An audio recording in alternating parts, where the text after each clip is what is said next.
औज़ुबिल्लाहिमिनश्शैतानिर्रजीम बिस्मिल्लाहिर्रहमानिर्रहीम। अस्सलाम वालेकुम व्यूअर्स, उम्मीद करते हैं आप सब खैरियत से होंगे। आज हम बनाने लगे हैं देगी कौरमा।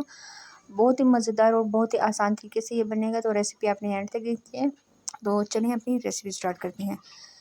जी, तो सबसे पहले मैंने एक पतीली ले ली है, उसमें तकरीबन मैंने 1 किलो के करीब प्याज डाल दी है। और प्याज डालने के बाद इसमें मैंने आधा किलो ऑयल डाला है और अच्छी तरह से अब हम इसको फ्राई करेंगे। जो कौरमा है वो मैं तकरीबन 5 किलो चिकन का बना रही हूँ।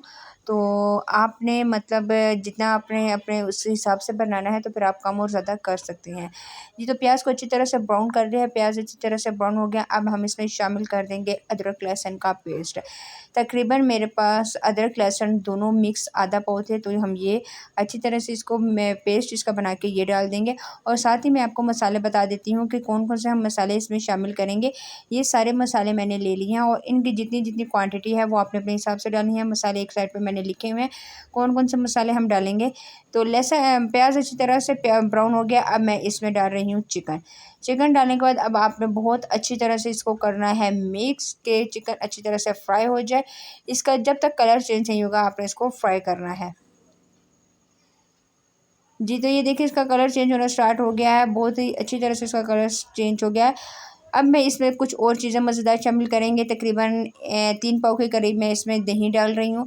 दही डालने के बाद टमाटर का पेस्ट डालूँगी। टमाटर भी मैंने 1 किलो टमाटर लिए थे और इसका अच्छी तरह से पेस्ट बना लिया है, ठीक है। और जो आपको मसाले मैंने बताए हैं वो भी हम इसमें शामिल कर देंगे। तमाम चीज़ें डालने के बाद अब आपने अच्छी तरह से इसकी भुनाई करनी है। जी, तमाम चीज़ें मैंने डाल दी हैं, टमाटर, दही और सारे मसाले। और अब इसकी अच्छी तरह से भुनाई करेंगे कि ये सारी चीज़ें अच्छी तरह से मिक्स हो जाए, मसाला अच्छी तरह से पक जाए और जो चिकन है वो अच्छी तरह से तैयार हो जाए। जब तक इसका ऑयल ऊपर नहीं आ रहा हम इसकी पकाई करते जा रहे हैं। ये देखें तकरीबन मुझे 10 से 12 मिनट लगे। और मैं अब इसमें आलू जो शामिल कर रही हूँ, तकरीबन 1 किलो के करीब आलू हम इसमें डालेंगे। आप चाहें तो आलू ना भी डालें, लेकिन अगर डाल देंगे तो इसका फ्लेवर और जायका बहुत ही मज़े का हो जाएगा। आलू मैंने बड़े बड़े पीसेस में काट लिए हैं। आलू डालने के बाद दोबारा से मैं इसको 10 से 12 मिनट के लिए अच्छी तरह से इसकी पकाई करूँगी। जी, तो ये आप देख सकते हैं साथ-साथ आपने चम्मच चलाते रहना है और जो चूल्हे की फ्लेम है आपने उसको बिल्कुल नॉर्मल रखना है। जी, तो ये देखें 10 से 12 मिनट गुज़र गए हैं और बहुत अच्छी तरह से हमारा जो देगी कौरमा था वो बहुत ही मज़ेदार लग रहा था। अब इसको गलाने के लिए थोड़ा-सा इसमें हम पानी शामिल करेंगे। पानी तकरीबन मैं 5 गिलास डाल रही हूँ। 5 गिलास पानी डालने के बाद थोड़ा-सा मिक्स करूँगी और इसको दम पे दे दूँगी।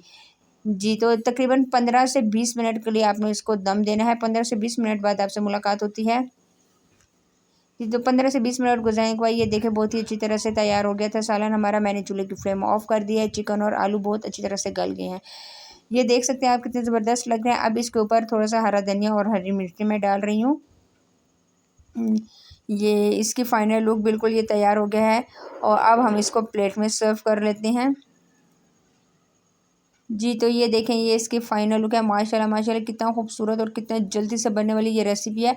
रेसिपी आपने ज़रूर ट्राई करनी है। ट्राई करके मुझे कमेंट्स में बताना है। आज के लिए इतना ही, इंशाल्लाह नेक्स्ट वीडियो में मुलाकात हो, तब तक के लिए अल्लाह हाफ़िज़।